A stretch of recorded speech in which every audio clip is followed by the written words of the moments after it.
Con ơi, coi nằm bò đâu thì con ơi, con ơi. Kardom, karbeng long rat, lapen nilipini ke ningji tam polam ke.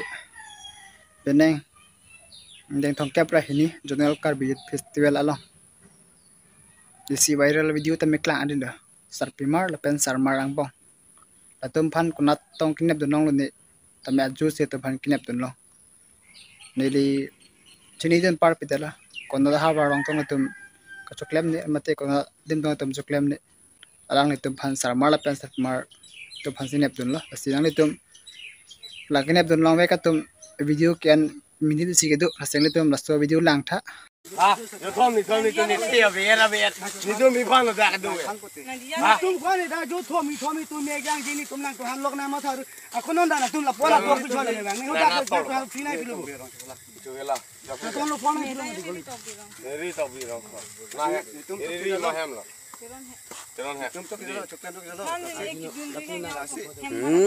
Con ơi, coi nằm bò đâu thì con ơi, con ơi. Con ơi,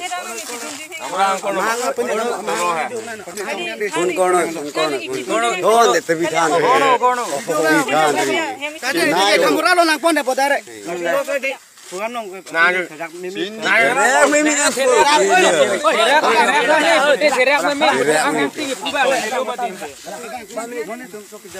này, nàng cái lo so. Ni nào yêu cái mi ra. Ane bang nang ni lo anang ka. Tung cái đó, video na. À ho, tại vì lúc mất lên bên này rồi, bên này rồi. Non ma kang litum abitu tame thek long adla. Lasi komar ra sor ne la pen kona ha war ne nil an ma chini par pitela. Lasi ni tum sarmar tum tame sarmar lo. Pisu semen ala pluteng litum. Nang peso nang sokrai panseng tum matha pa menang po la pen. Sarmar tum tame nang litum penando ala puti korjang tengki kai te chama thanang ala. Ni korjang son lang hok dam tame ni phanang pudun mang ave ni penana ave tum kai te dora pet pe plus chama thanang ala.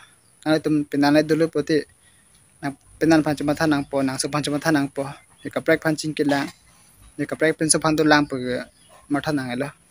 Athema non lom lason chan piglo sat martum kaprek pen so pan to kok ta ho lason non lom abur son se mandir la lasili tum kar beng lang tami lahe abur bang pajumang po lapen sarmar stamenan mang lam klang la lasini tum tami ka chen jine ka chen ijine tami a video bang klang rok lo lapen pinsu tami episode bang tami aning bang ke oil lak po lapen koson to hata chama thai ni lapen alos bang tami apenan do proti apenan ta koson tong mang ka thai ni kian da jine kian eji da jine lasini tum tami lahai abang ke kam nu la ke kam mi kali satmar sarmar ke pensabang ta pesuto la la penar subang ta apenan dolo lasini tum karbing nang tami lahai bang e pajum chanang po satmar pen sarmar bang kelam ta onglo lasini lipini kaningji bang ke do ilo lasi sarmar sarmar lasu alam sin ni pon chatla asimo kapre ka video la kwestong thuna pinik pasik ang ton la demi thak me kardom